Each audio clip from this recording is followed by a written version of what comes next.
estamos acá con Mauricio Mulder, candidato por el APRA al Congreso, y con Alex Curi, candidato por Cambio Radical. Dos agrupaciones que precisamente no tienen candidato presidencial, de modo tal que quienes voten por ellos van a de repente tener un papel definitorio en esta elección, en esta primera vuelta. Buenas noches, ¿cómo están? ¿Cómo les va? ¿Qué tal? Bueno, entonces vamos directamente a la pregunta, Mauricio. Finalmente, ¿qué han decidido dentro de la APRA?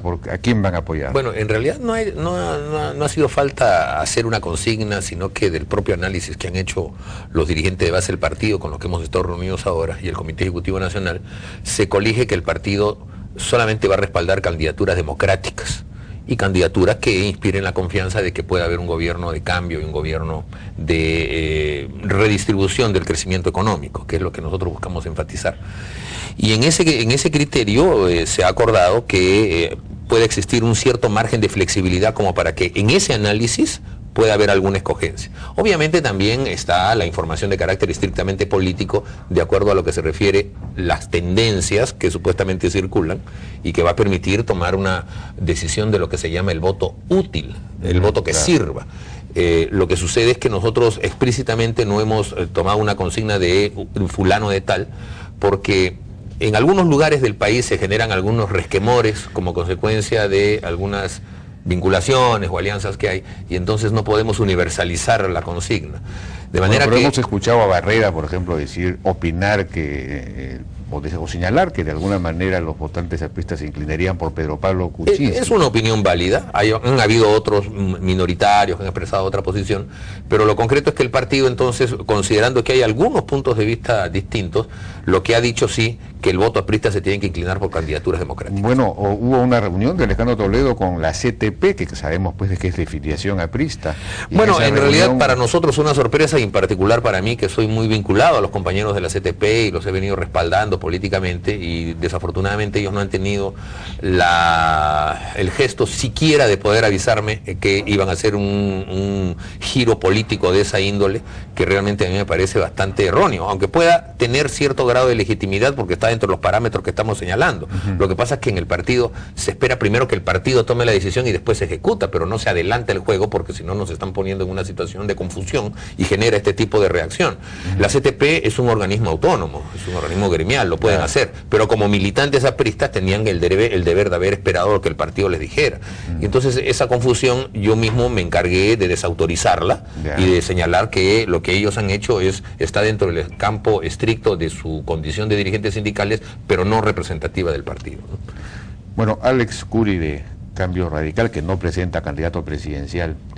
Ustedes, bueno, en la propaganda que hacen señalan que no van a optar por nadie, pero no sé si internamente de repente han llegado a una conclusión o algo.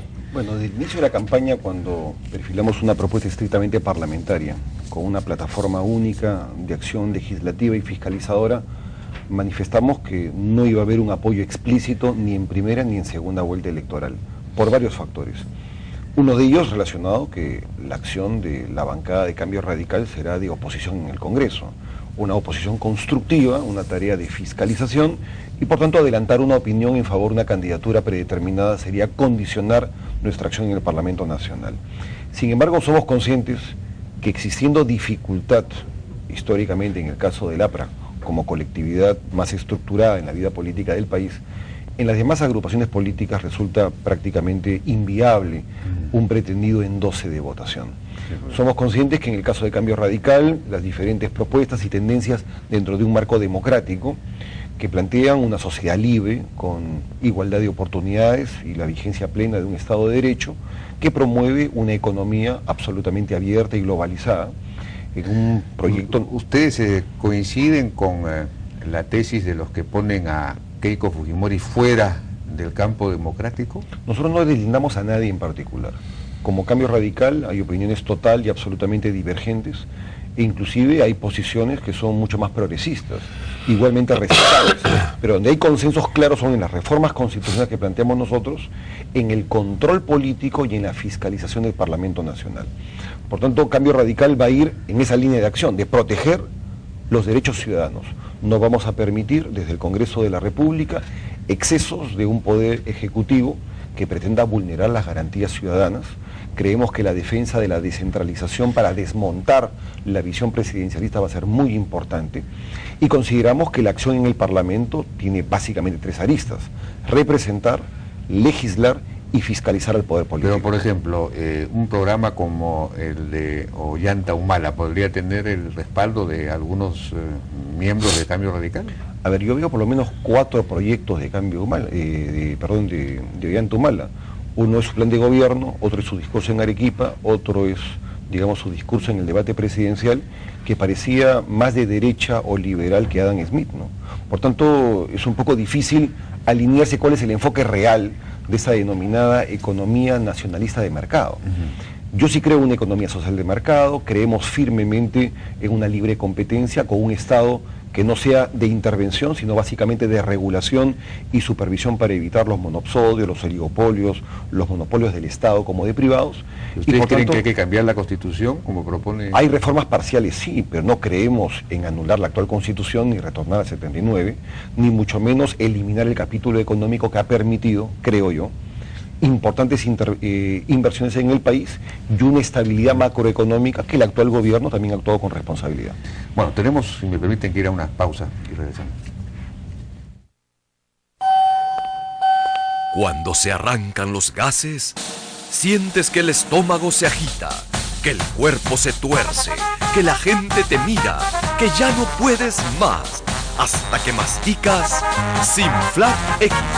Sinflat X tiene rico sabor, libera el malestar que producen los gases y te ayuda a eliminarlo. Sinflat X, la alegría de vivir sin gases. Sinflat.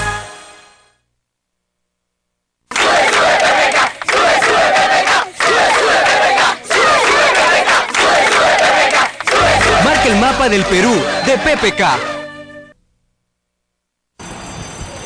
La polea presenta Rodríguez. ¿Podría darnos un ejemplo de la ley de acción y reacción de Newton? Un ejemplo. A ver, yo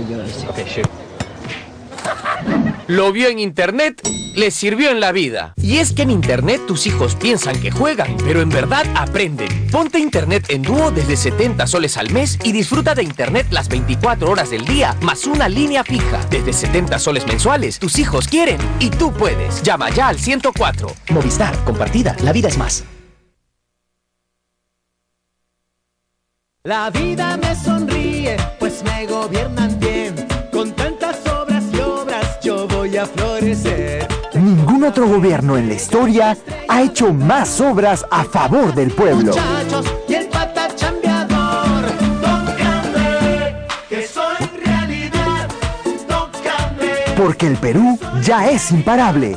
Marca las 2 estrellas para el Congreso y el Parlamento andino. Tócame, tócame, yo ya soy imparable.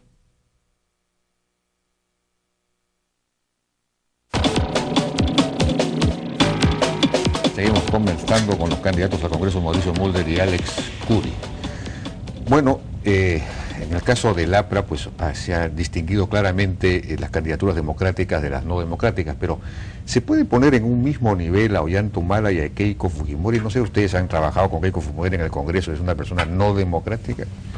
Bueno, por el núcleo de su pensamiento, porque si fuese solamente por el trabajo en el Parlamento, también tendríamos que considerar democrático al Partido Nacionalista, que han estado ahí, han respetado las votaciones, etcétera, ¿no? Yo creo que en el caso del fujimorismo es un tema ya de una explicación que se debe y de un acto de contrición que sería suficiente, que hace falta, porque eso le daría todavía una apuesta hacia futuro y habría que verlos en la cancha. Pero en el caso del humanismo es un contenido más profundo, porque ellos vienen con una visión militarista, casi bonapartista, que es una especie de discurso popular pero basado en una concepción militar de las cosas, en el sentido de que las sociedades se dividen en amigos y enemigos y en que los ciudadanos se convierten en soldados, que es la visión que tiene Chávez, que tiene Evo Morales.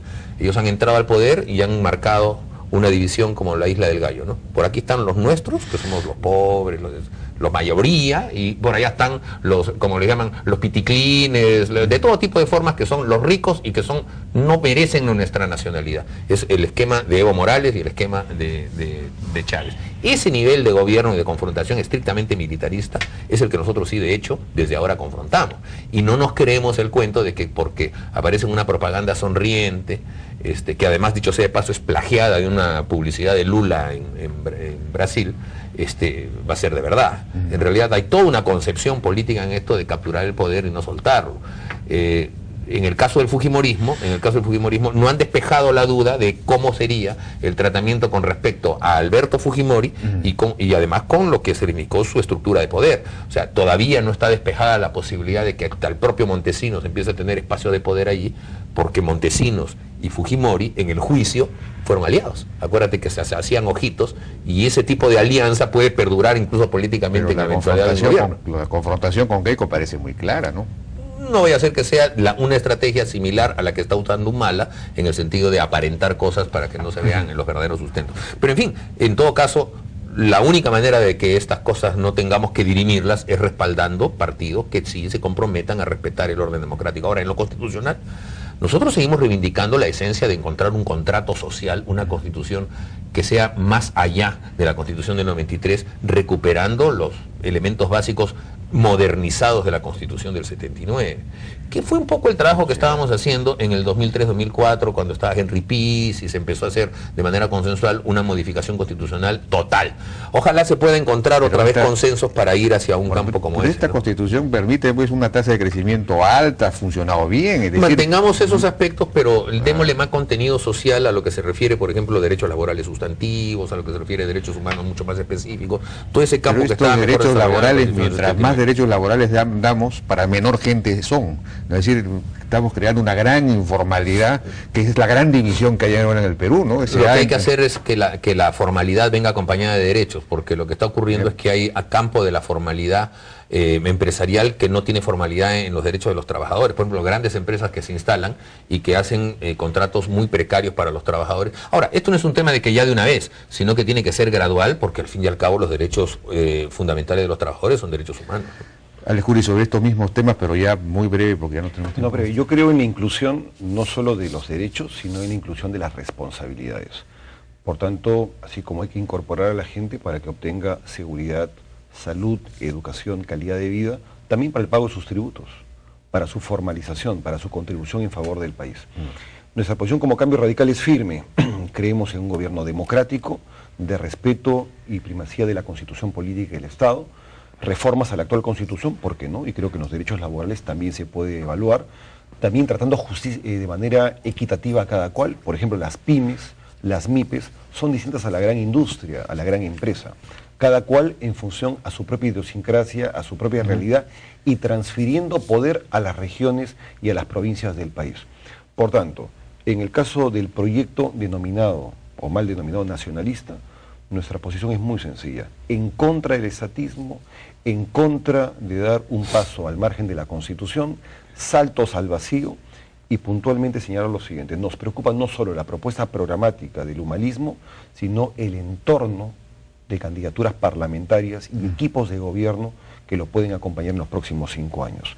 De forma tal que no es un tema estrictamente subjetivo, de propuestas teóricas o ideológicas, sino quiénes son los que se encuentran en el entorno de la candidatura de Humala, quién va a estar en el Parlamento Nacional y si van a aceptar las modificaciones, propuestas o actitud moderada de Humala, o son los mismos radicales de siempre que van como un caballo de Troya nuevamente al Parlamento Nacional a hacerle una caja de resonancia para ir en contra de la propia democracia, ¿no? Muy bien, Alex Curi y muchas gracias, Jaime. Mauricio Butler, gracias por su participación. Suerte en las elecciones. Vamos a una pausa. Regresamos ahora con Raúl Valenzuela, catedrático de la Universidad del Pacífico, filósofo y politólogo. Regresamos con él.